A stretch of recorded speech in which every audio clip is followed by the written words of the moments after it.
Bem, boa noite a todos. Em nome da Sociedade Psicanalítica de Porto Alegre, eu queria dar as boas-vindas a todos que estão aqui essa noite. É um prazer para nós termos mais uma edição do Simpósio de Infância e Adolescência da Sociedade Psicanalítica de Porto Alegre.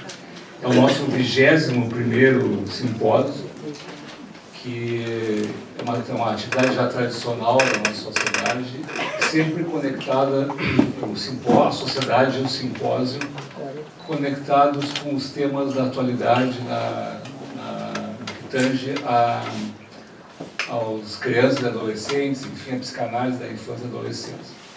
E eu gostaria de fazer um comentário, particularmente, todos os anos a gente tem temas que são, como eu disse, de acordo com a realidade atual que a gente está vivendo. E eu gostaria de... Esse tema desse ano me chamou a atenção, que é formas extremas de padecimento psíquico na infância e adolescência, porque nós estamos particularmente vivendo momentos de muitos sofrimentos, formas extremas de padecimento, e particularmente a gente tem sentido, e nós estamos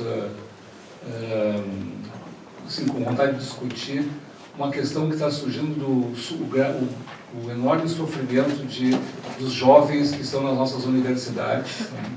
Que a gente tem visto assim, reiteradamente na mídia, o sofrimento dos universitários, né?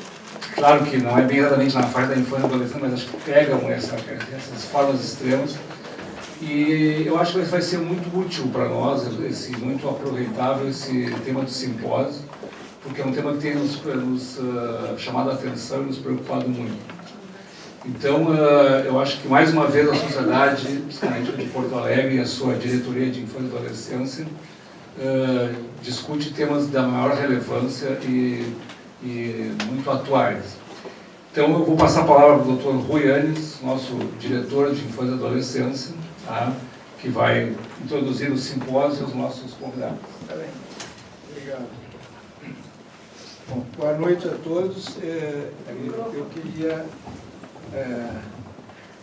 dar as boas-vindas para todos que estão aqui e vão estar amanhã ou depois, e as boas-vindas aos nossos convidados, o Dr. Alberto e a Analia, que aceitaram prontamente o nosso convite, e são pessoas que acredito que todos vão aproveitar desse encontro, né?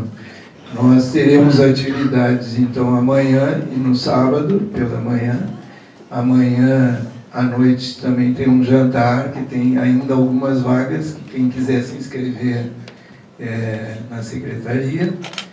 E também, como o Zelig falou, do tema... Esse é um tema que vamos ter várias atividades para discutir sobre isso.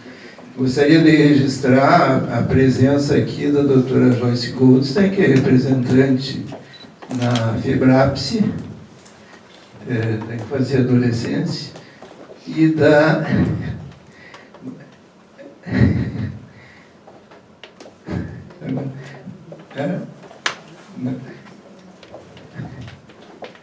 Elizabeth Cimente, que é a nossa representante na FEPAL, na infância e adolescência, e que isso é um privilégio para nós também, de termos esse acesso fácil.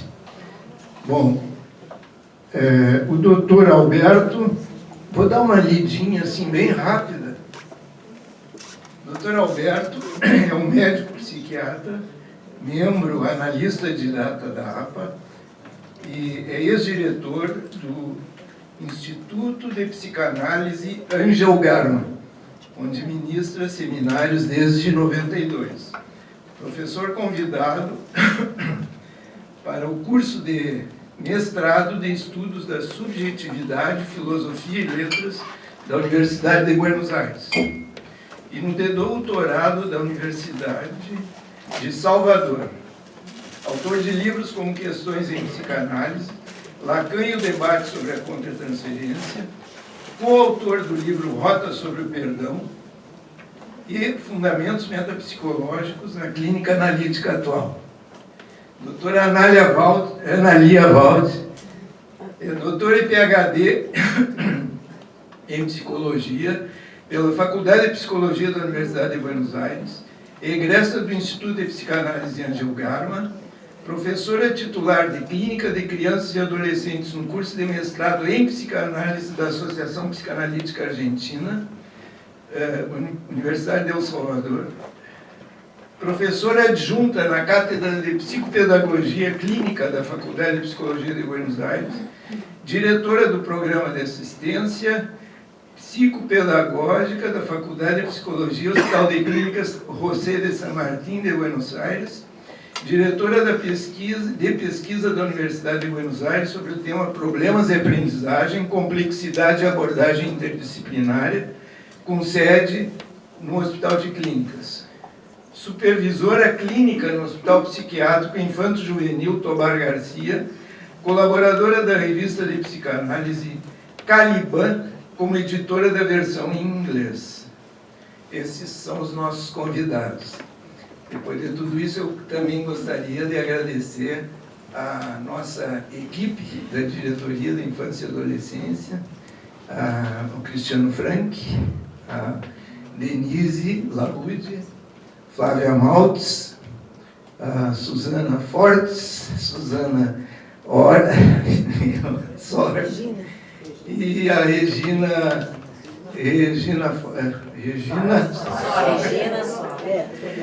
Bueno, troquei todas, mas todas são uma só em várias reuniões.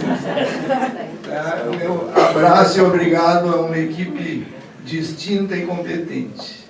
E todos aproveitem a nossa reunião. Dr. Cabral e doutora Marlene, convidada a coordenar a reunião, e o doutor Alberto.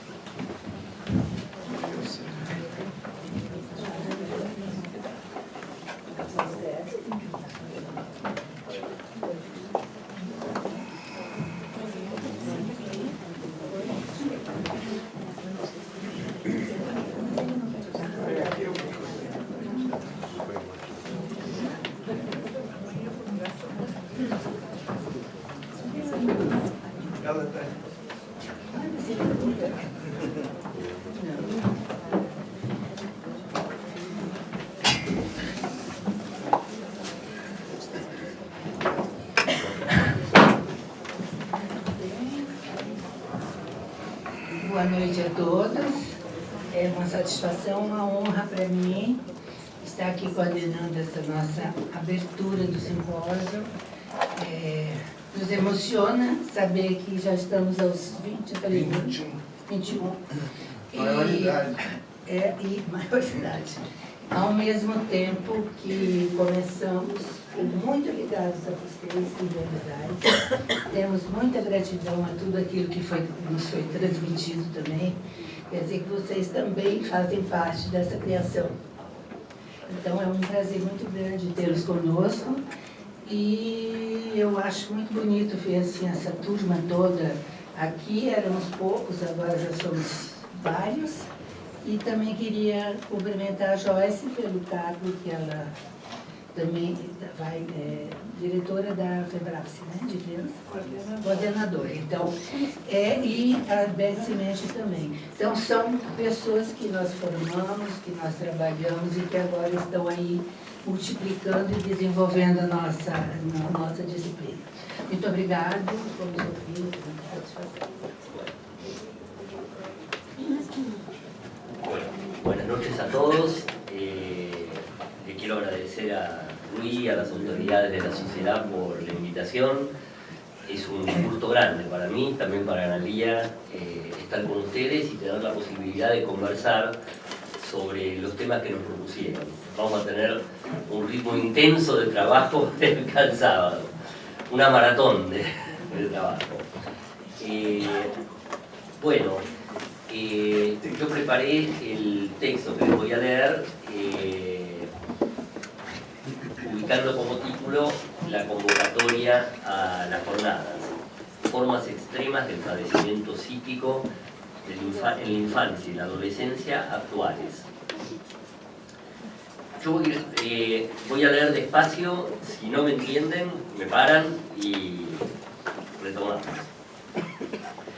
Voy a intentar una aproximación a la complejidad de la temática propuesta sugiriendo algunas reflexiones en torno a una cuestión que podemos considerar un emergente inequívoco del padecimiento psíquico extremo en la adolescencia: el suicidio. El suicidio adolescente es, podríamos decir, la punta del iceberg, la porción visible e inquietante de un cuerpo sumergido, conformado por un malestar profundamente extendido y muchas veces naturalizado. Pero comencemos por la punta del iceberg. El suicidio adolescente constituye una problemática sobredeterminada, compleja y preocupante, a escala global y por supuesto también en nuestros países. Si bien las tasas en Brasil son inferiores que las de Argentina, no dejan por ello de ser preocupantes. Yo me estuve fijando en el mapa de violencia elaborado por organismos gubernamentales brasileños en colaboración con Flaxo en el 2014 y difundido con el título Los jóvenes de Brasil. Según el estudio, la franja etaria comprendida entre los 15 y los 19 años presentó la mayor tasa de incremento de suicidios entre 1990 y 2012, un 33% de aumento. Agrego tan solo dos datos para descomponer estas cifras globales. El mismo mapa destaca un índice especialmente elevado de suicidios entre adolescentes indígenas del norte brasileño, Amazonas y Mato Grosso do Sul, y, ahora según otro documento, Hábitos de suicidio entre adolescentes y jóvenes negros, elaborado por el Ministerio de Salud en el 2016, la frecuencia de suicidios en la franja de 10 a 29 años fue un 45% mayor entre negros y pardos que en blancos. Y dejo las estadísticas de lado para resguardar la dimensión preocupante de esta problemática y evitar que sea absorbida por lo que el escritor mexicano Jorge Volpi llamaba la placidez de la aritmética. Es que instalar el dramatismo de historias seculares en el terreno del número y de la cuantificación crea una atmósfera de objetividad, de una ilusión de control sobre hechos que conviene que conserven su aptitud para interpelarnos, para cuestionarnos. Mi impresión es que, más que las estadísticas, nos puede aproximar al cuerpo sumergido del iceberg la afirmación rotunda con que Albert Camus, el filósofo francés Camus, abre su exploración en ese texto tan lindo que es el mito de Sísifo. Y una de las primeras afirmaciones de Camus es que no hay más que un problema filosófico verdaderamente serio: el suicidio. Juzgar que la vida vale o no vale la pena de ser vivida es responder la pregunta fundamental de la filosofía, dice Camus. Y continúa, y esto me pareció particularmente interesante para nosotros. Un mundo que se puede explicar hasta con malas o erróneas razones, nosotros diríamos un mundo con sentido, por eso se puede explicar, es un mundo familiar. Esto es un mundo conocido, friendly, diríamos en inglés. Y si queremos rescatar el acento freudiano de esta afirmación, un mundo heimlich, un mundo familiar.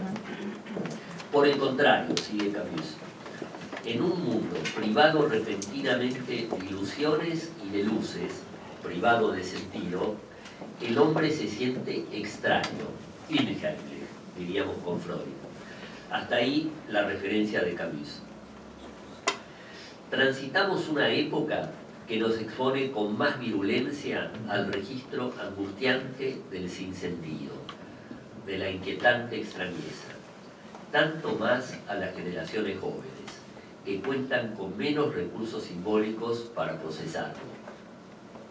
Cada suicidio adolescente nos impacta porque pone sobre la mesa el fracaso de la comunidad para alojar y transmitir a los recién llegados un legado que les permita responder afirmativamente la pregunta de Camus.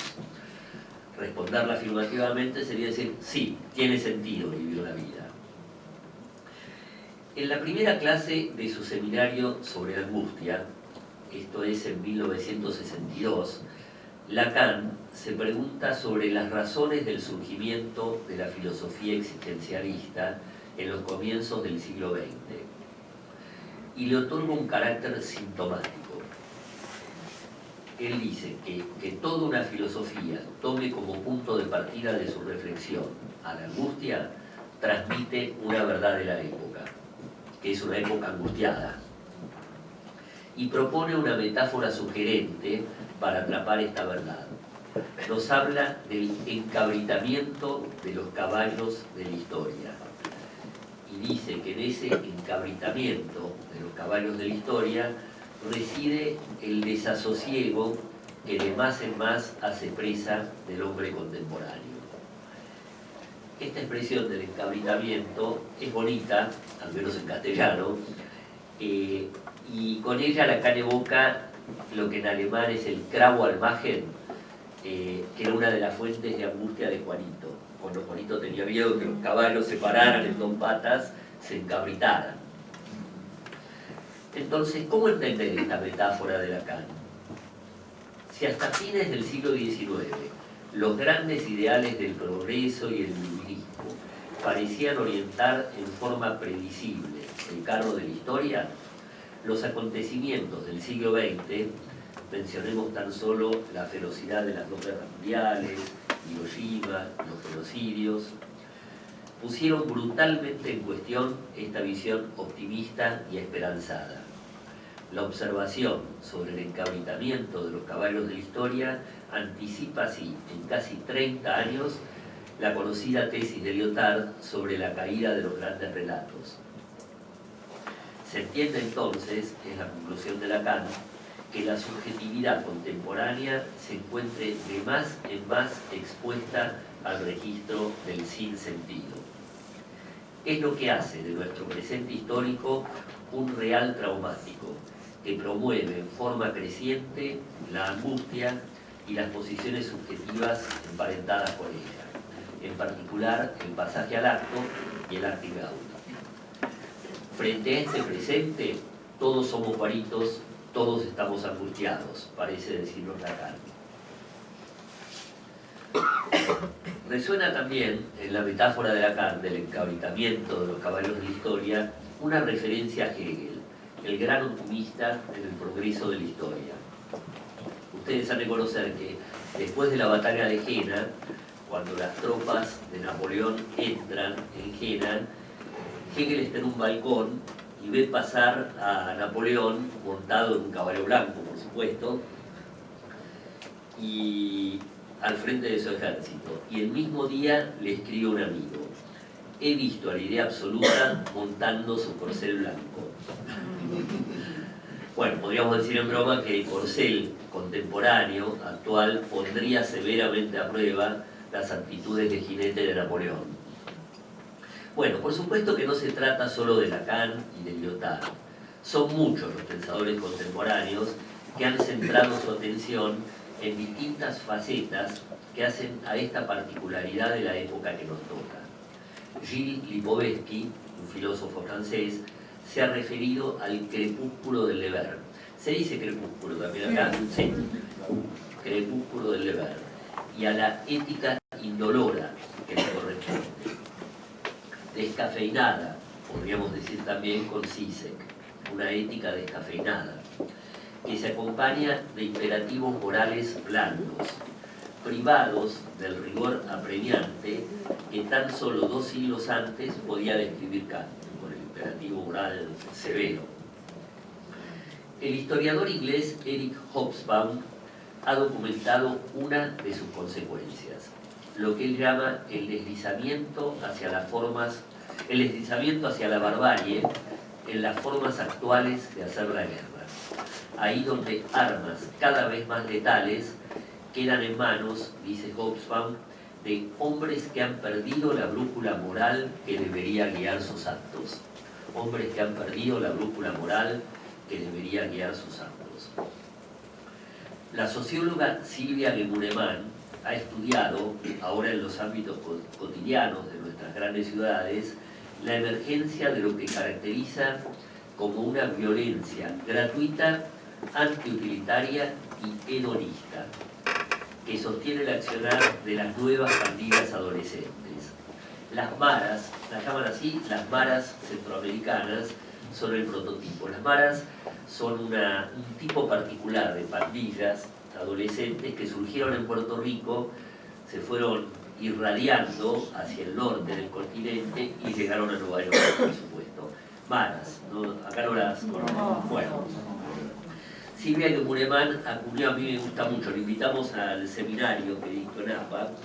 Ella acudió esta idea de la violencia gratuita, antiutilitaria y hedonista, y lo hizo estudiando en profundidad un caso que cobró mucha notoriedad hace 3-4 años en Argentina, en Buenos Aires, que una pandilla de jugadores de rugby jóvenes que tenían 16, 17 años, corrieron a un chico de la misma edad, de 16, 17 años, lo molieron a golpes, lo mataron para robarle el celular. Una cosa gratuita, porque era gente de mucho poder adquisitivo, probablemente de mayor poder adquisitivo que el muchacho que fue robado y matado. Por eso él habla de que es una violencia gratuita, antiutilitaria, no era una violencia del desposeído que necesita comer, y hedonista, dice ella. O sea, una violencia que se sostiene en el mero ejercicio del goce de practicar la violencia, ¿sí? Son algunas de las formulaciones, después podemos volver sobre ellas en el intercambio, que coinciden en subrayar distintas consecuencias de un debilitamiento progresivo en la constitución de los ideales, que deja a nuestros adolescentes precariamente colgados de un futuro líquido, para sumar a la referencia de Sigmund Bauman. Recuerden lo líquido, lo sólido. Por mi parte diría que este conjunto de referencias ricas, precisas, que nos hacen pensar, están todas impregnadas de un perfume de Durkheim, en referencia a Émile Durkheim, el pensador francés a quien se considera el padre de la sociología moderna. Fue él quien percibió en el suicidio adolescente el testimonio de un fracaso de las generaciones adultas en su tarea prioritaria: anudar, mediante la transmisión de valores e ideales, a las generaciones jóvenes en la trama sólida del cuerpo social. En esta perspectiva, podríamos caracterizar nuestra época explotando el equívoco que permite la pronunciación en inglés del apellido de Durkheim, porque Durkheim admitiría con casi idéntica pronunciación también la escritura dark, oscuro, Heim. Una escritura que indicaría que lo familiar, Heim, se nos habría vuelto oscuro, dark, en estos tiempos sombríos, Durkheim. Pero ahí donde los sociólogos y los filósofos registran un fracaso, es la tesis de Durkheim y de, en general, filósofos y sociólogos que han abordado esta problemática, los psicoanalistas, haciendo honor a nuestra condición de profesionales de la sospecha, que es lo que nos imputaba Foucault, los psicoanalistas podemos detectar un triunfo, no un fracaso. Para no sentirnos aislados en el lugar de los sospechosos de siempre, voy a citar un poema de Wilfred Owen, considerado por muchos el poeta de la Primera Guerra Mundial. Owen fue alistado en el ejército británico a los 20 años. Compuso casi toda su obra, excelente, es un excelente poeta, en el frente de batalla, donde murió la semana previa a la firma del armisticio. La madre de Owen recibió el telegrama anunciando la muerte del hijo el mismo día en que se conoció el armisticio que terminó la Primera Guerra. Los versos de Owen, todos armados en el frente de batalla, destilan una crítica amarga a un militarismo que consumía vorazmente los cuerpos de la juventud europea en una despiadada guerra de trincheras. Si ustedes vieron películas de la Primera Guerra Mundial, tremenda, las guerras de trincheras, cuando el primer batallón salía de la trinchera para internarse en la tierra de nadie, era ametrallado y no quedaba otra. Voy a evocar sucintamente su parábola de El hombre viejo y el joven. Es uno de los poemas más conocidos de Owen. En 16 versos austeros recrea el conocido episodio bíblico del sacrificio de Isaac a manos de su padre, Abraham. Pero se distancia abruptamente del texto bíblico en los dos últimos versos, separados de los primeros 14 por un renglón en blanco. Ese renglón en blanco, ese corte, marca una distancia, que es la distancia con el texto bíblico, y agrega una cuota de suspenso al dramatismo del final. Después de la aparición del ángel, que exhorta a Abraham a preservar la vida de Isaac, y le dice: te damos un carnero, matá al carnero, no mates a tu hijo, Owen concluye. ¿Quieren leerlo en inglés? Sí. Está acá. Aqui. Sí. Mas o velho não o faria, mas matou seu filho, e metade da semente da Europa, por Como vemos, Owen. Ahí está ahí. Gracias. Quer que eu repita? Sim. Então, mas o velho não o faria, mas matou seu filho, e metade da semente da Europa, por Es muy fuerte. Como vemos, Owen también se resiste a anestesiar el holocausto con la placidez de la aritmética. En lugar de adormecernos con estadísticas, nos sacude con la imagen siniestra del anciano entregado al goce del sacrificio metódico, uno por uno, de media juventud europea. El goce del anciano nos permite vislumbrar lo que hay de éxito en escenarios en los que nuestros colegas sociólogos registran un fracaso. Se trata, claro está, del éxito de los impulsos filicidas, en su momento estudió Arnaldo Raskowski. Con otro andamiaje conceptual, se trata también de la realización exitosa del odio que Winnicott, en sus cartas al director del Times, detectaba en la ambivalencia estructural de las viejas generaciones frente a los adolescentes. Un odio que reconocía, por ejemplo, en el recurso al linchamiento para enfrentar la delincuencia juvenil, pero también en la formación reactiva que sostiene ante el mismo fenómeno posiciones contemporizadoras que, al negar su gravedad, abandonan a su suerte al adolescente en conflicto. Las observaciones de Raskowski y de Winnicott conservan una inquietante actualidad. En nuestros países seguimos percibiendo la misma exacerbación del goce sádico descargado sobre los más jóvenes en la invocación al gatillo fácil. En Argentina lo llamamos gatillo fácil, no sé si acá gatillo fácil, que es la teoría por la cual se alienta a las fuerzas policiales a disparar sobre... entonces lo percibimos, ese goce sádico, en invocación al gatillo fácil, en los proyectos que apuntan a reducir la edad de imputabilidad de jóvenes y adolescentes, pero también en legislaciones benévolas, entre comillas, que encubren la ausencia y el abandono del que son objeto por parte del Estado. Son alternativas que reencontramos ahora en el corazón de nuestra clínica cotidiana, en el ejercicio efectivo de la función paterna, el deslizamiento al autoritarismo o a un amiguismo igualitario, sostenido en una especie de culpa de prohibir, que redobla un estado de orfandad simbólica para los adolescentes y que traduce la desorientación de los padres contemporáneos. El diario La Nación de Buenos Aires difundió datos sugerentes de un relevamiento realizado en las principales librerías de la ciudad de Buenos Aires.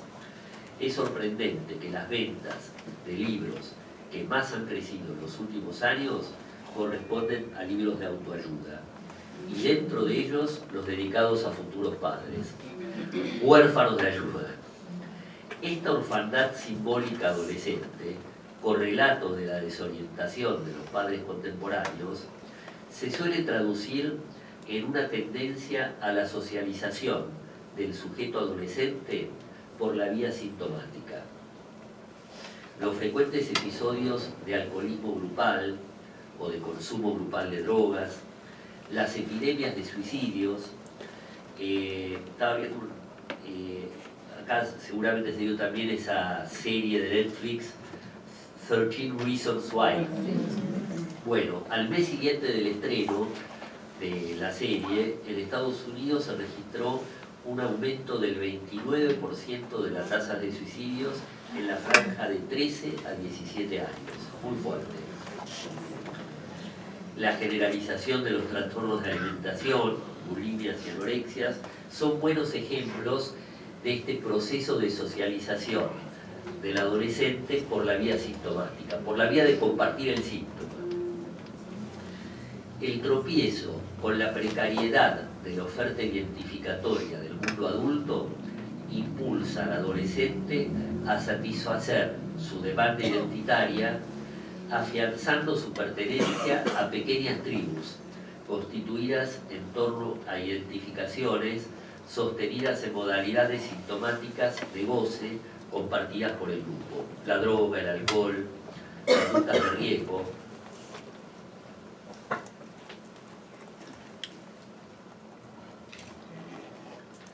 Me siguen por el momento, ¿no? Sí. Pero volvamos por un momento a la desorientación de los padres contemporáneos. Un vector que participa del armado de esta desorientación es seguramente el efecto de destitución del saber de padres y educadores. Un saber cada vez más depositado para las nuevas generaciones en la computadora, en el celular, en definitiva en Google. Es un vector que incide sobre las modalidades epocales de ese proceso de deshacimiento de la autoridad paterna en el que Freud reconocía uno de los desafíos de la adolescencia. Freud decía que uno de los grandes desafíos de la adolescencia era consumar el deshacimiento de la autoridad paterna. Y la suposición de saber es uno de los atributos clásicos de esa autoridad. Una paciente, madre joven de un niño de 3 años, me comentaba en sesión un chiste que circulaba en el grupo de madres del jardín de infantes, que era así: entre los 3 y los 5 años los padres son Google, entre los 5 y los 9 son un shopping, entre los 9 y los 17 un delivery, y entre los 17 y los 25 un hostel. Está bueno, y dicen, pero reparemos que en el chiste la suposición de saber a los padres se extiende tan solo hasta los 5 años. Es un contexto que invita a repensar si para algunos adolescentes en nuestros días se trata de un deshacimiento de la autoridad paterna, cuando en realidad no se ha llegado a instalar, y menos aún a sostener, un hacimiento. Si han tenido la experiencia de dar clase ante un público joven, habrán asistido al fenómeno, hasta hace pocos años insospechado, de los asistentes, de los alumnos, chequeando, corroborando o buscando incrementar la información que reciben en tiempo real, esto es durante la clase, en sus tablets o en los smartphones. Es claro que es un fenómeno que en muchos casos puede dar lugar a interacciones ricas y productivas, porque genera un intercambio fluido y conceptual, pero que también pone en jaque a educadores que por su propia inconsistencia entran en rivalidad con la máquina, se sienten bajo un monitoreo permanente o directamente destituidos de la posición de saber. Del lado de las jóvenes generaciones, el fenómeno sanciona el viraje hacia lo que podríamos pensar como un autoerotismo del saber. Autoerotismo del saber. Trato de explicarlo. Durante siglos, el saber estuvo depositado en el otro. Era, ante todo, un objeto del otro, que poseía el saber. Había entonces que buscarlo y obtenerlo en el campo del otro. Esto es, encauzar la curiosidad y el deseo de saber por la vía de la seducción, de la obediencia o del sometimiento al otro pedagogo.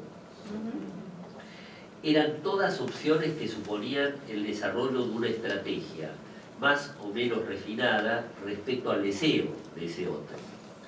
Un intento de calcularlo para granjearse y obtener su buena disposición. Las tribulaciones de Alcibíades ante Sócrates, si recuerdan el banquete de Platón, todas las historias de Alcibíades, profundamente enamorado de su maestro, que era Sócrates, son un excelente testimonio de estas estrategias de deseo, elevadas a la 10ª potencia. También la compleja relación que se va tejiendo entre Azzo y Guillermo, los dos protagonistas del Nombre de la Rosa, la novela de Umberto Eco. El adolescente de hoy puede soslayar estas vías, puede evitar estas vías. Y, al igual que con el goce erótico, procurarse el saber que añora prescindiendo del recurso al otro humano. En nuestros términos, evitando la complejidad, pero también la riqueza que supone el pasaje por la transferencia al adulto, entendiendo la transferencia rigurosamente como una suposición de saber en el otro.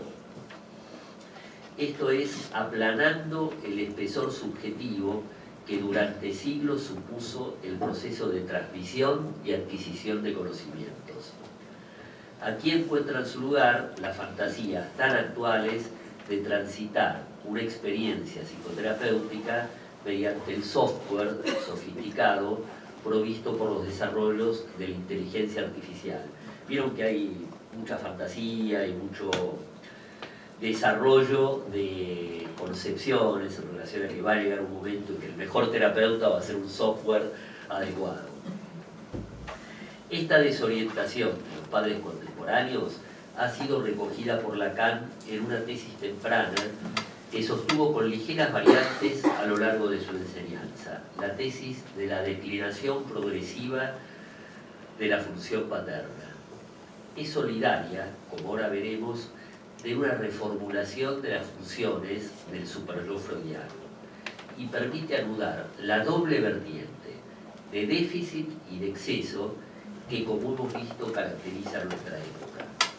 Déficit en el fracaso en la transmisión de valores e ideales consistentes que permitan ligar las nuevas generaciones al cuerpo social.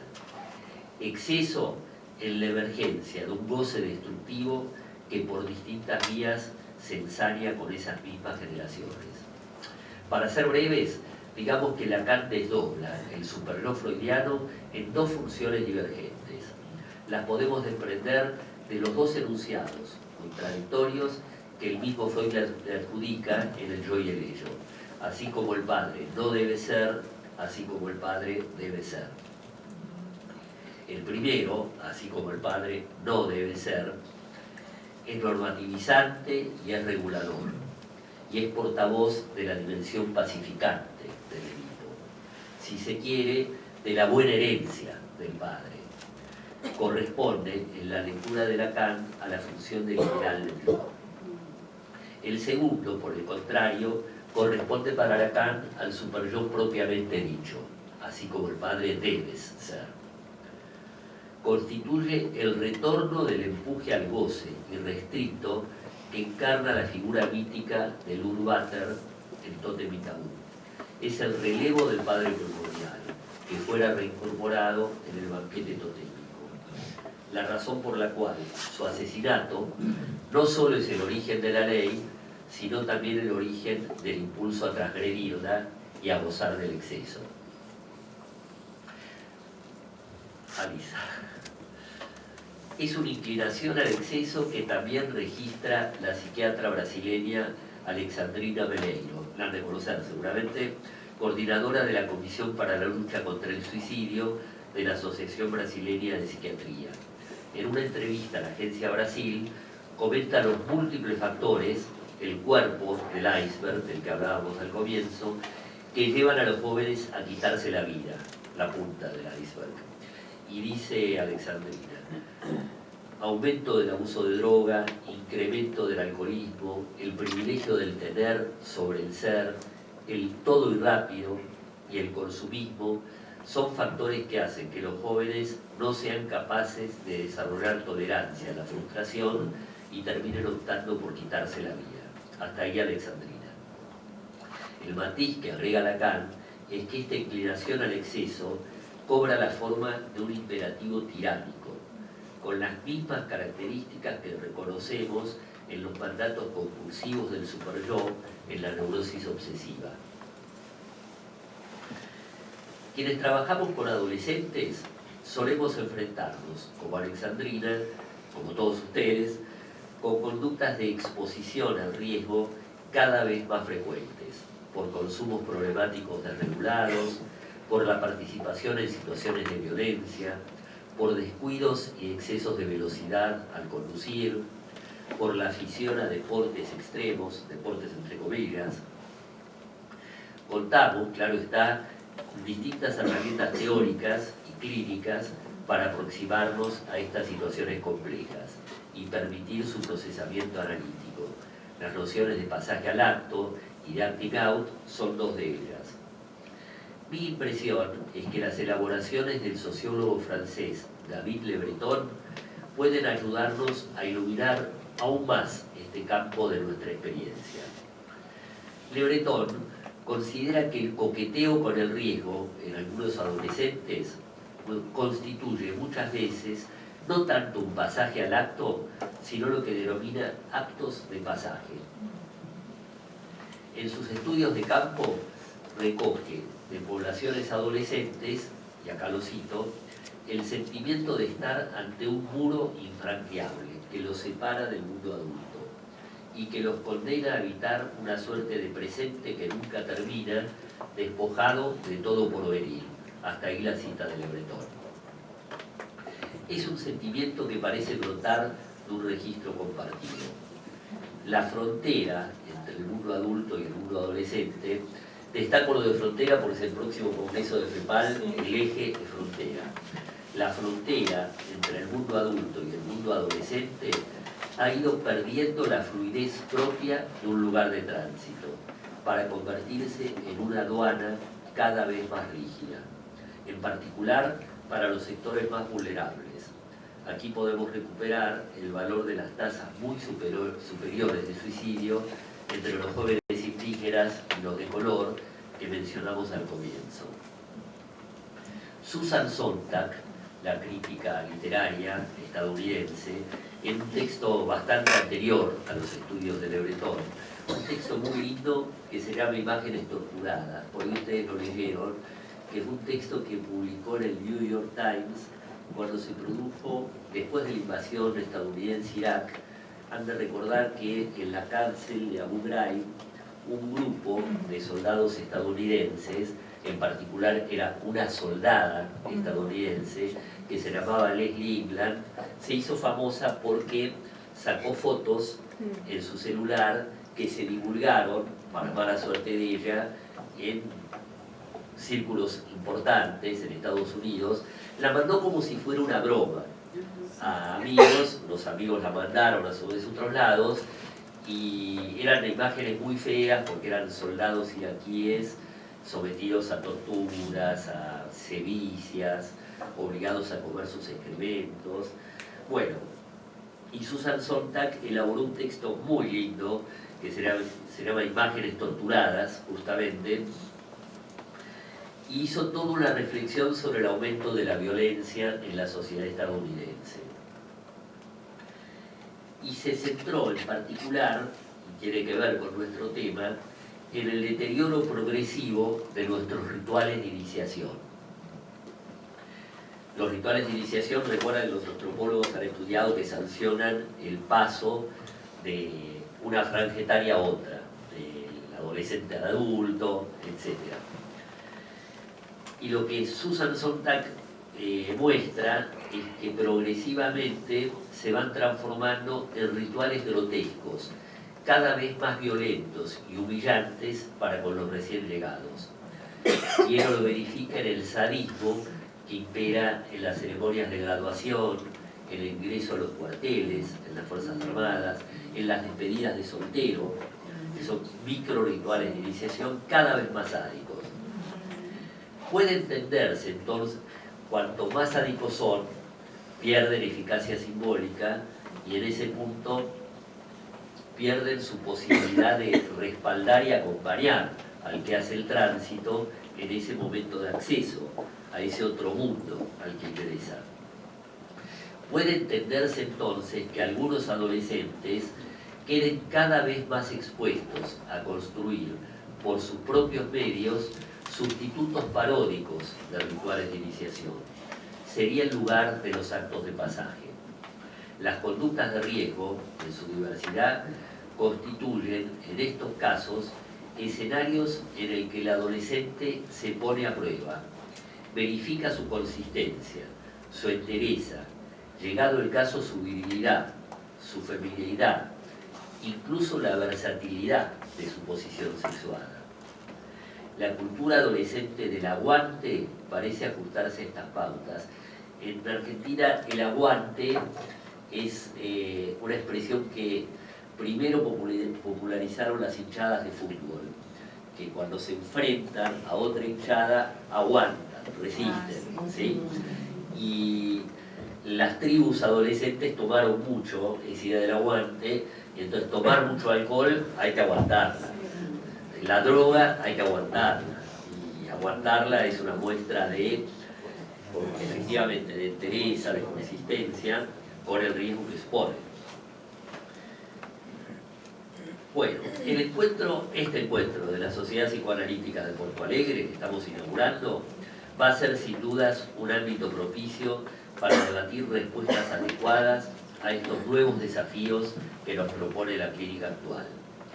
En un momento en que la sociedad vienesa era sacudida por una ola de suicidios estudiantiles, Freud, en 1910, formuló una indicación que puede sernos útil. Acá viene la frase de Freud. Porque se le había imputado a la escuela media que por su rigor, por su severidad, empujaba a los adolescentes al suicidio. Y Freud decía que bueno, que podía ser, pero que no era algo esencial, pero decía, la escuela media debe conseguir algo más que no empujar a sus alumnos al suicidio. Debe instigarles el goce de vivir, en una edad en que se aflojan sus lazos con la casa paterna y la familia. Hasta ahí la cita de Freud.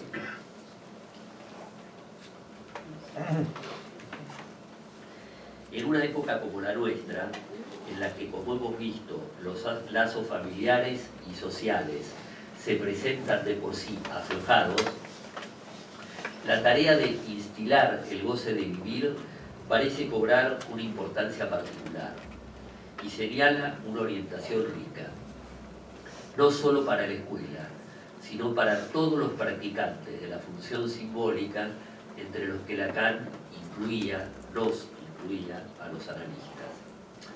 Ante todo, ¿cómo entender este goce de vivir? Recordemos que es una perspectiva freudiana que resuena también en los dos artículos para la Enciclopedia Británica, cuando señala, entre las metas del psicoanálisis, la de permitir al neurótico gozar más plenamente del trabajo y del amor. Lacan recoge esta misma orientación en un texto muy lindo que se llama El mito individual del neurótico, cuando menciona, entre los objetivos de la cura, la tarea de recuperar lo que llama el goce sereno y pacífico del objeto. El goce sereno y pacífico del objeto, que es una formulación que toma de su amigo, de Lévi-Strauss. Y Lévi-Strauss insistía en que el goce sereno y pacífico era una característica de las sociedades mal llamadas primitivas. Justamente Lévi-Strauss desarrolló buena parte de esos estudios en el nordeste brasileño. Se trataba de culturas que, para sorpresa de los círculos intelectuales de París, a mediados del siglo XX, no conocían aún la profesión supuestamente más antigua del mundo, la prostitución. y que habilitaba en sus miembros, por lo tanto, un disfrute sereno y pacífico del objeto sexual, no afectado por el mandato de renovación permanente que, surgido del mercado, se impone cada vez más en todos los intersticios de la vida social. Es el mandato que registra también Alexandrina cuando constata en nuestros adolescentes un privilegio cada vez más acentuado del imperativo del tener por sobre el del ser. En este contexto, la transmisión del goce de vivir, en su faceta de goce sereno y pacífico del objeto, ubica los efectos de la cura analítica a contracorriente, a contramano de este vértigo epocal. A contramano, diríamos también, del decreto de caducidad que la cultura impone sobre el goce del objeto, tan provisorio y descartable como el último modelo de smartphones. Podemos reencontrar las secuelas de este decreto de caducidad en los fenómenos que Bauman designó como amor líquido. Lacan, con esto vamos terminando, ha señalado que la cura analítica conduce al sujeto a confrontarse con el deseado o no deseado que presidió su venida al mundo. Lo dice en inglés, wanted or unwanted. En un momento en que la cultura redobla el pronunciamiento no deseado sobre las nuevas generaciones, cobra cada vez más importancia el dictamen opuesto, que el deseo del analista transmite implícitamente a sujetos desarraigados, homeless en el deseo del otro, o sea, sin hogar en el deseo del otro, como los adolescentes contemporáneos. Es una de las facetas de la transmisión de ese goce de vivir que evocaba Freud.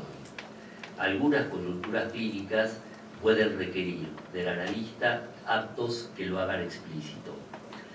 Bueno, hasta aquí el texto. Yo había pensado en una breve, no sé si cómo estamos de tiempo. ¿Estamos bien?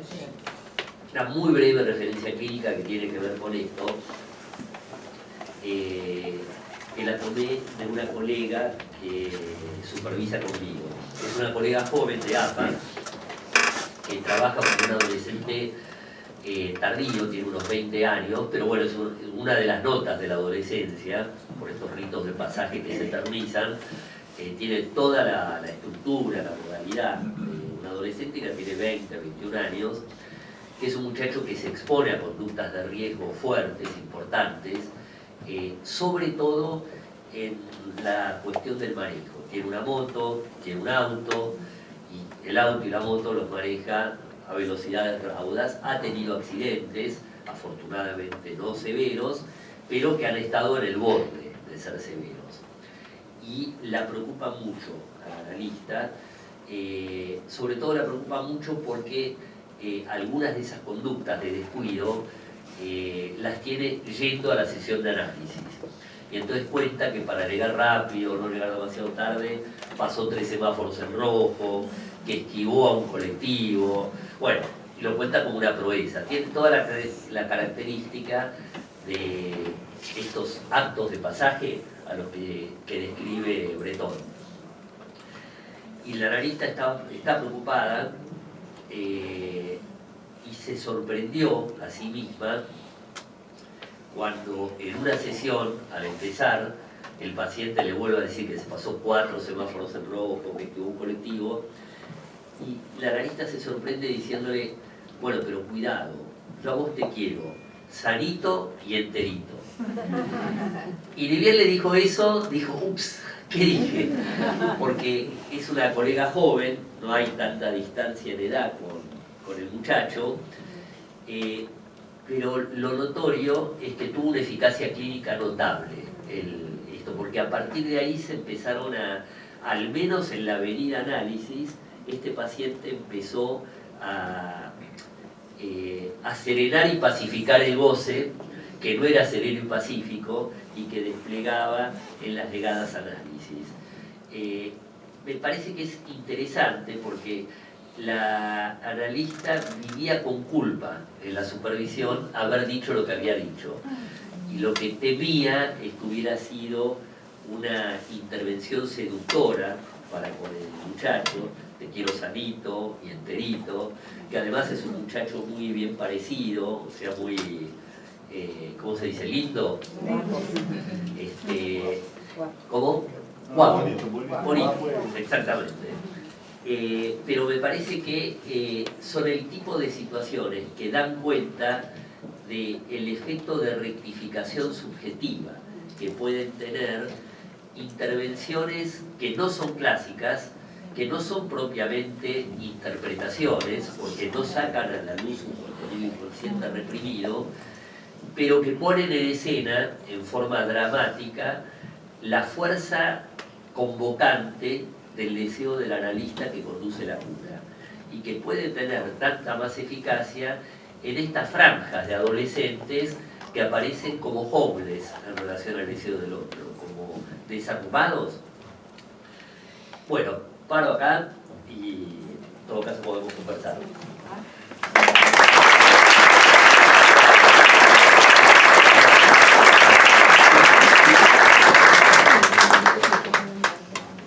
Bem, muito obrigada. Eu acho que nós ouvimos uma série de colocações aí para que a gente pense. E é muito interessante porque eu não sabia durante... Me entendi? Sí, te entiendo muy bien, muy bien. Se eu ficava mais preocupada ou eu ia pensar assim, o que a gente vai fazer agora. Né? E acho que essa é a nossa situação. Ninguém sabe o que fazer. Tá? Quer dizer, todos nós estamos procurando como é que se faz, como é que se diz. As questões das interpretações, agora a sua fala final nos conduz justamente à técnica. Como nós, psicanalistas, vamos poder trabalhar com esse tipo de paciente que fugiu ao padrão de paciente. O Freud nos ensinou, né? E outros colegas que vieram depois. Mas a verdade é que a gente tem que aproveitar isso como uma possibilidade de refletir e pensar para sair dessa situação que nós estamos. Alguma saída a gente tem que encontrar. Tem sido o objeto dos nossos trabalhos com as crianças. E eu estava pensando no que o Zé me disse, quando tu falaste dos universitários. Aí até tu dissesse assim, na verdade não são mais adolescentes e tal, já são adultos. Só que isso tudo tem que ser trabalhado. Eles estão ainda. Ainda temos que encontrar neles a adolescência que foi perdida. Né? Essa adolescência foi perdida, hein? Adolescentes tardios. Isso, adolescentes tardios. E que exigem da gente uma compreensão, muitas vezes, daquilo que passou os pais. A gente, às vezes, tem que fazer papel de pai, papel de mãe. Então, eu acho que foi uma contribuição excelente e agora... Então, vamos ver o que o pessoal aí vai contribuir para que a gente tenha uma reunião pro fim.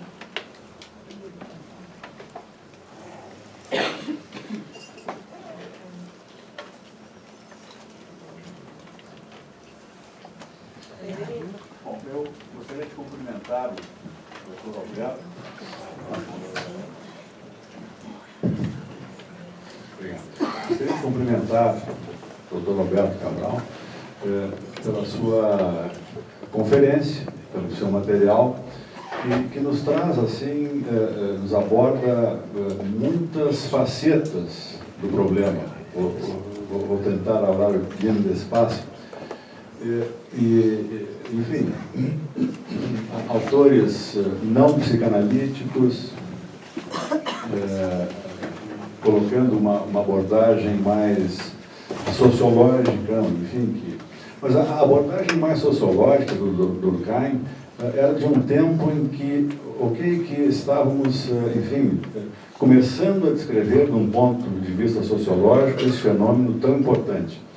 Mas depois o Dr. Alberto vai e nos coloca frente ao drama contemporâneo. E a Marlene falou muito bem, estamos todos assim sem saber muito o que pensar, como, enfim, como clínicos, como psicanalistas que estamos preocupados com a questão fora do consultório. Mas eu gostaria que, aí vem a minha pergunta, né? Na verdade é um estímulo, assim, um desejo que o professor Alberto fale um pouco mais sobre a ausência da função paterna, que como uma, enfim, como uma endemia, como um fenômeno que vem se multiplicando, e se tornando de alguma forma assim um problema que é de todas as sociedades, sociedades mais ou menos desenvolvidas, parece haver este mesmo fenômeno. Então eu gostaria de escutá-lo um pouco mais sobre isso. Cumprimentá-lo pela excelente material.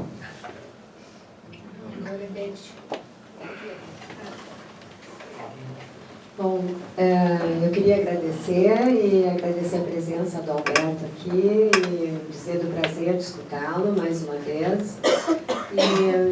E teria algumas questões assim para a gente começar a pensar. Quando a gente fala em ausência paterna, a gente está falando da função paterna ou do pai, né? Se daria para se pensar nisso um pouco mais. Outra questão, porque os pais, na nossa realidade mais difícil, assim, não é? Que a gente encontra nas favelas, nas vilas, o pai, a regra é ele ir embora e fica a mãe com os filhos. O pai Se vá. Isto não necessariamente talvez implicasse na ausência de uma função paterna, né? Se a gente pudesse pensar que, bom, eu queria ouvir a tua opinião. Outra é de se dá para a gente juntar a adolescência numa descrição, digamos assim, fenomenológica, porque a ideia que dá, quando tu mesmo colocasse hoje esse gozo de se colocar em risco e até do suicídio de jovens e de praticarem atos, vamos dizer assim, atos de passagem, como estes exemplos que tu colocasse de jovens de famílias ricas e que atacaram um menino de uma forma brutal, né? Como é que nós vamos juntar esse tipo de jovem que se torna, digamos, entre aspas, delinquente, porque não sei se daria para dizer isso, e o jovem da vila, e o jovem que vive uma diferença social assim bem marcada e que não dispõe desse tipo de situação, dispõe de outras que fazem descrições às vezes dantescas para a gente da sua experiência dentro de lugares de muito abandono e fragilidade econômica, social, enfim. Então, a minha pergunta é se a gente não teria que falar de adolescências. É isso. Teria ainda mais coisa, porque tu colocaste muitas coisas, mas, enfim, é para começar o debate. Obrigada, Francisquele. Bom, caro Alberto, é prazer te escutar de novo. É impressionante, né, o teu percurso, né? Mas me pareceu, né, que a nossa falência é enorme, né? Essa história do Jardim de Infantes, né? Que até os 5 anos é onde agora estamos situados, né? As nossas gerações. Isso me surpreende porque e deve ser verdadeiro isso, né? Então me parece que esse limite, né? Até os 5 anos nós ocupamos, com as velhas gerações, ocupam esse lugar, né, do saber, da autoridade. E também queria te perguntar, né, se o autoritarismo não está entrando nesse lugar, né? Mas aí o autoritarismo em todos os lugares, inclusive nas nossas instituições mesmas, né? Parece que é por aí que muitos acreditamos que pode ser uma solução. E aí, se isso que eu estou dizendo tem algum fundamento, para mim, particularmente, muito preocupante. E obrigado pela tua presença aqui. Una cosita, sí. Bueno, les agradezco los comentarios y no vamos a votar estas cuestiones. Voy a pensar porque tengo un poco de calor. Muito bem. No, está bien. Con esto está bien.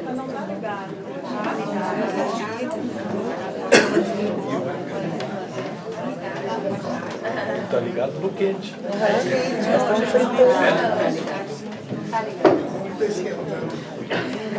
Entramos en calor. Les decía que les agradezco los comentarios y las preguntas. Por supuesto no vamos a votar estos temas, que son temas enormes, y el encuentro va a girar seguramente, y vamos a discutir alrededor también de materiales clínicos, algunas de estas cuestiones. Me gustó mucho lo que dijiste, no recuerdo tu nombre, Augusto, el hombre del dinero.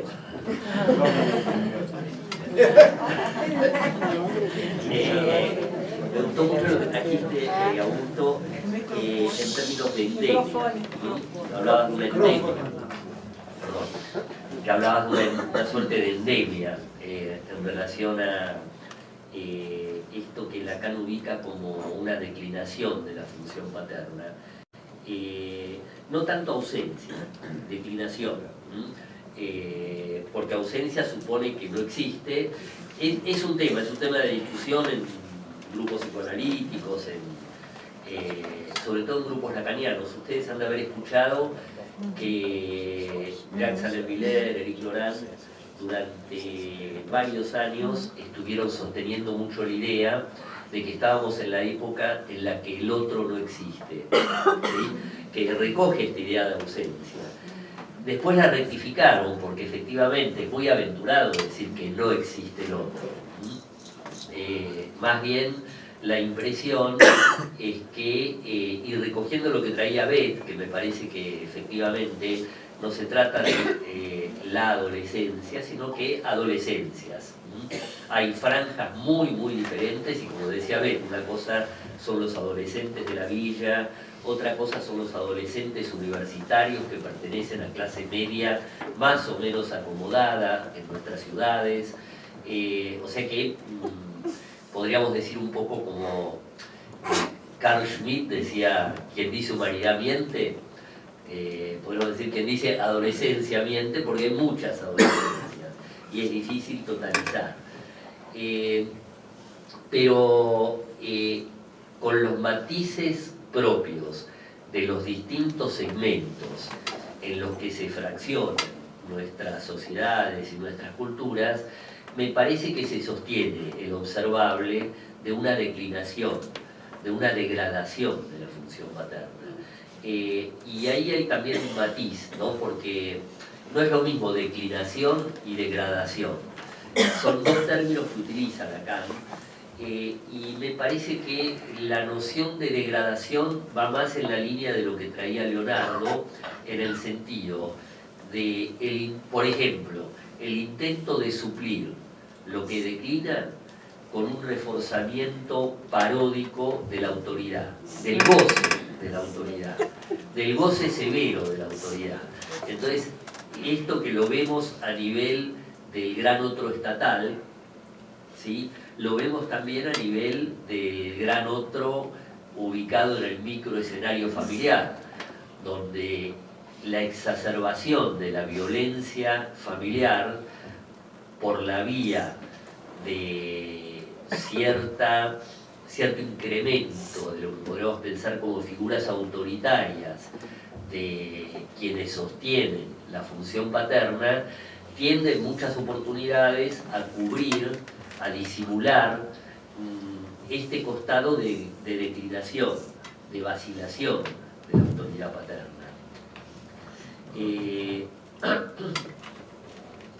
Y por supuesto que se trata de declinación de la función, no tanto de la figura.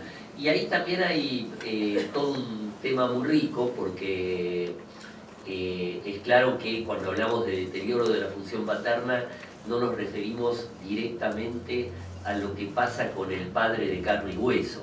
Nos referimos a todos aquellos que sostienen el ejercicio de lo que podríamos pensar como la función simbólica. La madre también. La madre, por supuesto, que es soporte y transmisor de ese legado que ubicábamos en términos de Durkheim, en términos de aquello que sobre la base de tradiciones, sobre la base de relatos, permite ejercer esa función de ligazón, de conexión entre los que recién llegan y el cuerpo social realmente existente.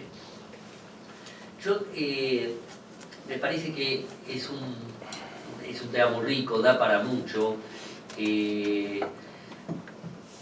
Hay algo que me parece que es interesante para pensar en relación a otras expresiones de la declinación de la función paterna, y qué es lo que Giorgio Agamben, el filósofo italiano, ha ubicado como una crisis de la experiencia, crisis de la noción de experiencia. No es solamente un tema de Agamben, lo había traído ya Benjamin, había justamente hablando de los soldados que volvían de la Primera Guerra Mundial, a Benjamin le llamaba mucho la atención que volvían en un mutismo. Cuando volvían vivos, volvían en un mutismo extremo. No podían hablar de aquello que habían vivido porque constituía una dimensión tan inenarrable, tan difícilmente simbolizable, que se les hacía imposible hacer relato de eso. Y lo que Benjamin destacaba, y Agamben retoma, es que no pueden transformar en experiencia lo vivido.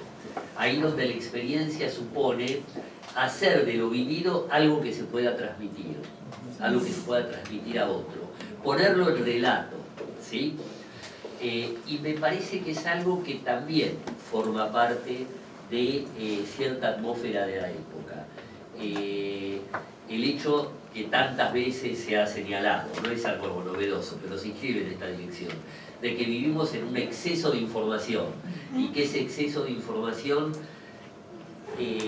no va necesariamente de la mano acompañado de una mayor comprensión de aquello que se nos informa, porque bombardeados por lo que acaba de ocurrir, tendemos a olvidar lo que pasó ayer y nos cuesta enhebrar, tejer algún tipo de conexión simbólica sostenida, consistente, entre acontecimientos, episodios. Bueno, me parece que esto describe también algo de la clínica de la época. Si el material que vamos a comentar mañana, me parece que tiene algo de esto. Vamos a ver que hay unos padres, supongo que todos conocen el material. No, bueno, entonces lo dejo para mañana lo vamos a poder retomar, pero es una situación en la cual los padres de una paciente parecen correr detrás de los acontecimientos que han vivido en la constitución de la propia familia, acontecimientos y peripecias novelescos en algunos casos, pero sin atinar a poder hacer experiencia de eso que han vivido, y mucho menos a poder transmitirlo en una forma razonablemente inteligible a la hija, que es una adolescente y que es la paciente. Me da la impresión de que hay bastante de esto que forma parte de la clínica contemporánea, y que es otra de las facetas, otra de las expresiones de esto que ubicamos grande como título de déficit de la función paterna. Perdão. Sim. Bom, meu nome é Kátia. Primeiro eu queria lhe agradecer a clareza e profundidade com que o senhor nos trouxe as suas ideias. E o tema que nós estamos abordando me inquieta bastante, e bastante no sentido do transgeracional. Porque os pais, na sua maioria, os pais dos adolescentes de hoje foram filhos de uma geração mais autoritária e que hoje são pais que têm um lema que é proibido proibir. Né? O senhor fala na culpa do proibir. Né? E aí eu fico pensando o quanto esses jovens de hoje, os adolescentes, vivem uma orfandade parental, uma orfandade da assimetria. E que me ocupa bastante é a ideia de que nós não vemos esses jovens sendo modelos identificatórios, ídolos, que em outras épocas os professores, né, ou aqueles que detinham o conhecimento, como o senhor falou, eram colocados neste papel, e o quanto estruturante e necessário se faz isso, e o quanto grave é a falta que se encontra hoje desses modelos. Obrigada. Alguém quer falar? Me parece que a psicanálise de adolescentes está intrinsecamente ligado a vários aspectos, mas me parece que dois são muito importantes, que é a clínica do vazio, que eu gostaria de ouvir, sobre a questão do vazio na adolescência, e sobre a questão do impulso filicida, infanticida, que Freud já havia descrito, e que é indissociado do atendimento de adolescentes, porque a sociedade que se vive é uma sociedade filicida.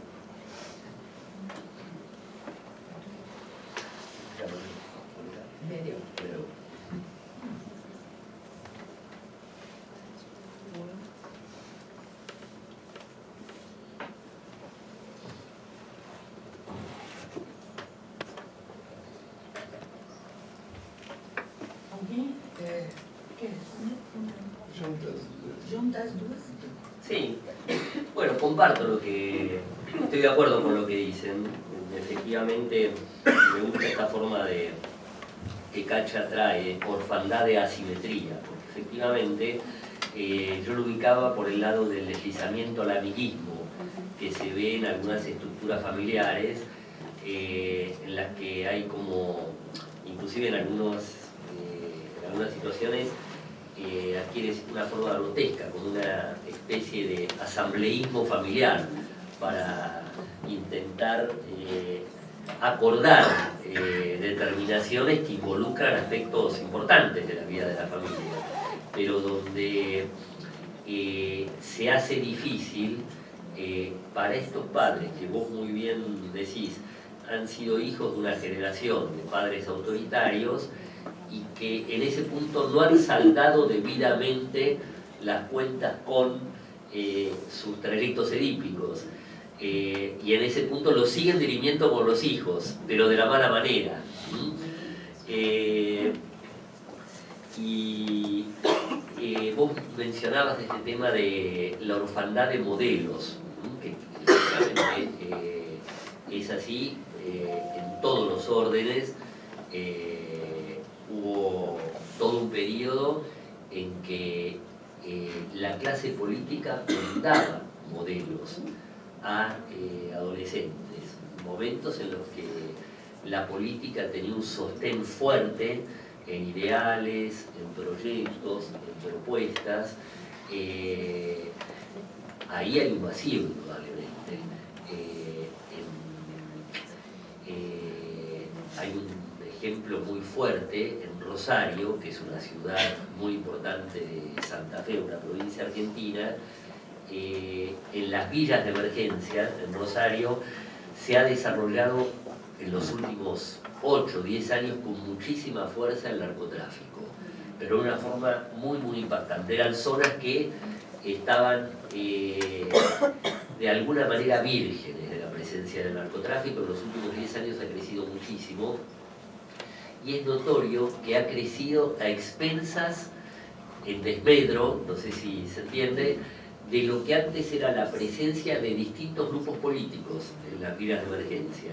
Ahí donde la política pierde posibilidad de generar ligazón de la buena manera, cobran fuerza en cambio estos otros tipos de ligazón que propone el narcotráfico y cobra también, a mí me parece que es importante esta idea que nos destacaba de la socialización por el síntoma, porque ahí donde la cultura no puede proveer modelos convocantes que de alguna manera respondan por la demanda de identificación que caracteriza a las jóvenes generaciones, y esa demanda de identificación intenta solucionarse, saciarse en el grupo de pares, y en el grupo de pares por la vía de compartir un goce, una modalidad de goce, ¿sí?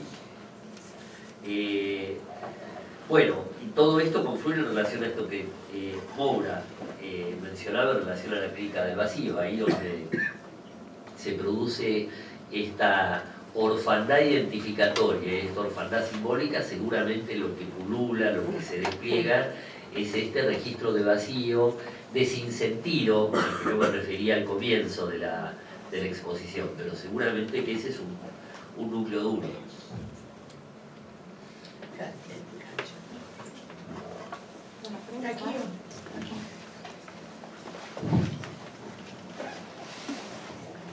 Eu me chamo Kátia também.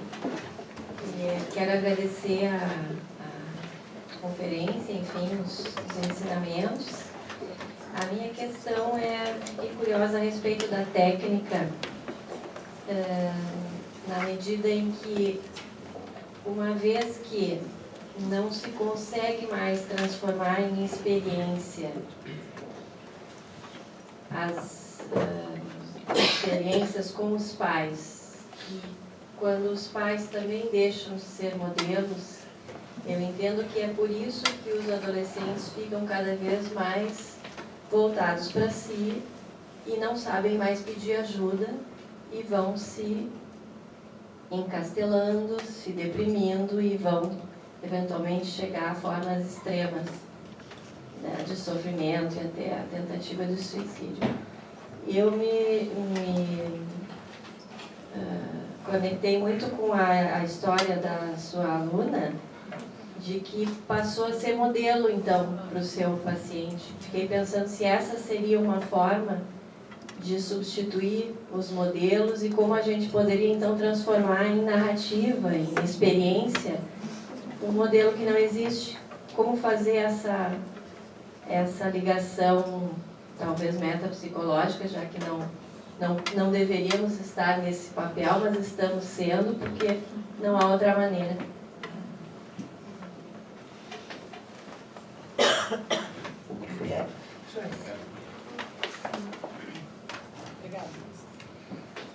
Bem, obrigado pelas suas palavras, pelo seu pensamento e dentre tantas coisas assim que o senhor está trazendo para a gente poder pensar. E acho que o meu pensamento está muito sintônico com o que tu falasse agora, Kátia, que justamente é por aí que eu ia pegar.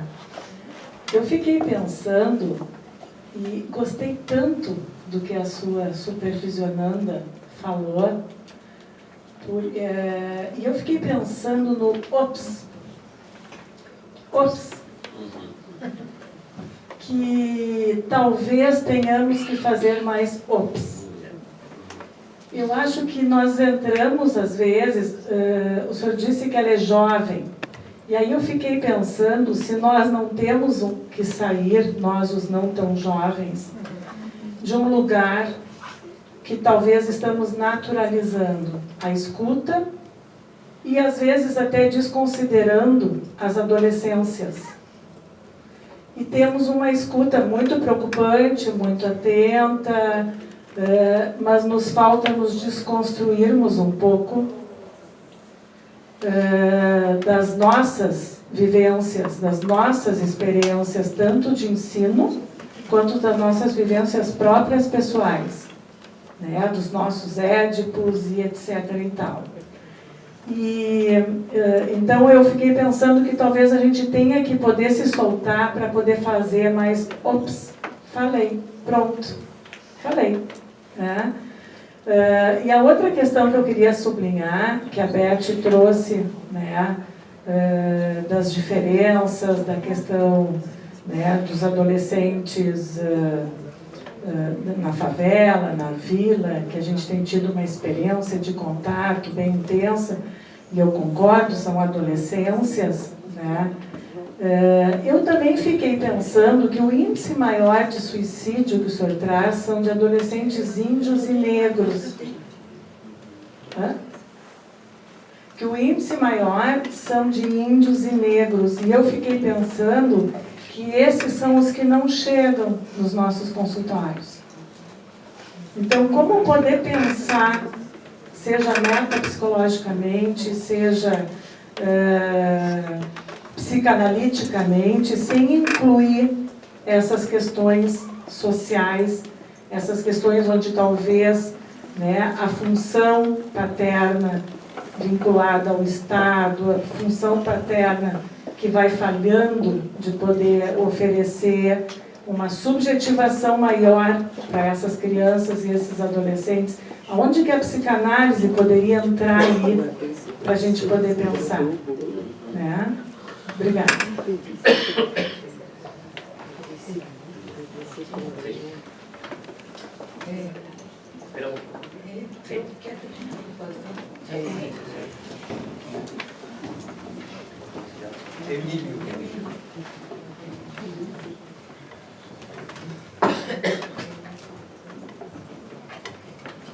Boa noite, Roberto. Prazer te rever de novo. Tua fala consistente, calma e consistente, que eu conheci agora em Lima. Eu vou tentar ser breve até por hora, porque eu pensei dando, né, continuidade ao que a Kátia falou a respeito até que ponto a gente, as gerações, os nossos pacientes não estão com questões transgeracionais, né, pensando nos pacientes ou nas famílias, mas eu queria tentar, eu fiz na verdade um devaneio aqui e gostaria de lhe ouvir, fazendo uma relação com as questões sociológicas, até que ponto a gente pode pensar numa sociedade com algumas questões que não são podendo ser pensadas e a gente, de forma análoga a uma transmissão transgeracional, interfamiliar, a gente está fazendo algum processo que não está podendo pensar isso tudo que está acontecendo. Eu acho que não por uma dificuldade de a gente poder processar com um nível de energia que nem é análogo à situação do trauma. Quando a energia traumática excede a nossa capacidade de pensar, a gente fica meio que anestesiado. E a ideia da Marlene, bom, o que a gente vai poder fazer? Eu não sei, né, a gente parece que sente imbuído a ter que fazer alguma coisa. Né? Talvez, eu queria lhe ouvir se existe a possibilidade de a gente estar, todos nós, numa coisa mais social do que só puramente individual, enfrentando essa questão de como lidar com essa situação do trauma. Não que ela não tenha havido, na época das guerras morreram milhares de pessoas, mas parece que havia uma capacidade, talvez, de continência maior dessas situações traumáticas. Agora, a gente parece que não está sabendo bem lidar com isso, não só no indivíduo, como na sociedade. O Rui está me avisando que tem 5 minutos. Alguém quer mais fazer uma pergunta? Vamos escutar. Só um pouquinho, Nazur. Rápido, Nazur. É dentro de várias colocações também. Eu me pergunto se de alguma forma não deveríamos ampliar para um enfraquecimento ou uma orfandade de funções parentais. Porque para mim é difícil dissociar, digamos, a função paterna da materna. Digamos, já que uma das funções paterna é dar sustentação à função materna. E aonde uma cai, digamos, todo esse equilíbrio fica quebrado, digamos assim. Então, me parece que Até no exemplo clínico eu fiquei imaginando, né, a moça essa que eu achei belíssimo, né, exerceu uma função de acolhimento. De acolhimento. Sim, de amparo.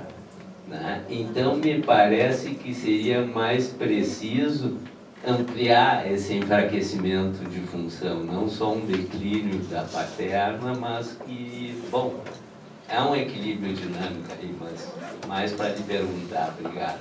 E realmente belíssima a sua conferência.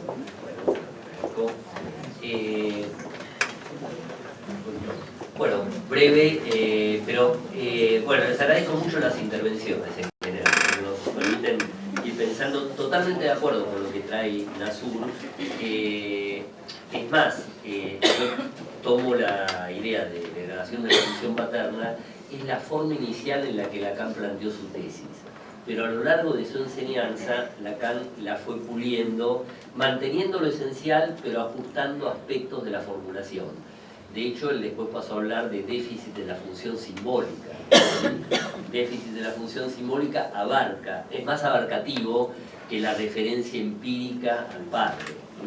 Abarca todo aquel dispositivo normatizante, pacificante, de transmisión de legado, que se espera de las figuras parentales, pero que tampoco son estrictamente las figuras parentales. La figura de la abuela, en otras culturas, si ustedes leyeron relatos de Saramago, el escritor portugués, él cuenta el papel que jugó en su infancia campesina, en Alentejo, la abuela, que a la hora de comer, a la hora de la cena, hacía el relato familiar del día, porque contaba lo que traía el padre, lo que había hecho la madre, lo que habían hecho los hijos, los nietos en ese caso, y lograba hacer un relato síntesis de lo que había sido la vida de la familia, de cada miembro de la familia.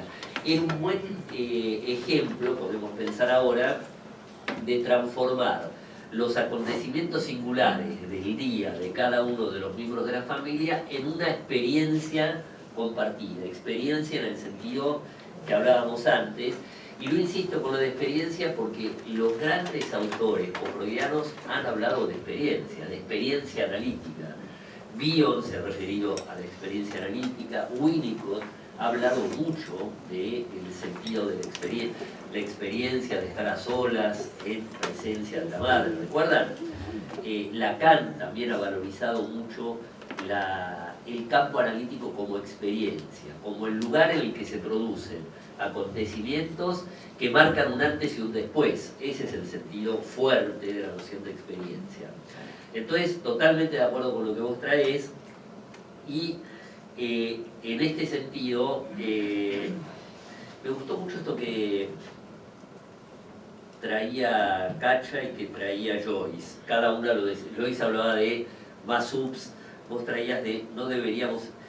Vos dijiste algo que entra en sintonía con lo que sentía la colega que supervisa conmigo, que no debería estar en ese papel, en el papel de decirle te quiero enterito y sanito. Y yo creo que este tipo de situaciones y los desafíos que plantea la clínica contemporánea nos llevan a cuestionarnos y a reformular qué entendemos por el lugar del analista y por la función del analista. Me parece que cuando sentimos que no deberíamos estar en ese papel, que nos ocurre mucho cuando estamos confrontados con este tipo de situaciones, es porque estamos todavía sometidos a cierto ideal que prescribe que la práctica analítica debe necesariamente circular por cierto canon, en el sentido de que los críticos literarios le dan a la noción de canon, en el sentido de lo que se debe y lo que no se debe. Y me parece que el gran desafío que plantea la clínica con adolescentes en particular es justamente alentarnos a generar intervenciones que escapan al canon clásico analítico, pero que por lo mismo que escapan al canon clásico nos permiten reformular con mayor espesor y con mayor precisión. ¿qué entendemos por lugar del analista, por intervención del analista? Que ya es difícil. Por ejemplo, me parece que un aspecto central para preguntarnos es cómo pensamos hoy en día la neutralidad analítica. Me parece que es claro que la intervención de esta colega es una intervención que deja de costado la neutralidad analítica, pero es una intervención eficaz. Es una intervención eficaz que permite justamente instalar a partir de ahí una dimensión de experiencia, de análisis que hasta ese momento no estaba claramente instalada. Entonces, me parece que es parte de lo apasionante que tiene este momento de ser analista. Apasionante en el sentido de que nos convoca a redefinir, yo les hablaba de construir, es una linda formulación también, redefinir qué lugares tenemos asignados a la hora de intentar procesar estas dimensiones de goce en exceso que aquejan a la población adolescente y no solamente adolescente, porque sabemos también que la adultez contemporánea está también atravesada por buena parte de estas problemáticas. Pero bueno, dejamos acá, les agradezco mucho la atención, la paciencia.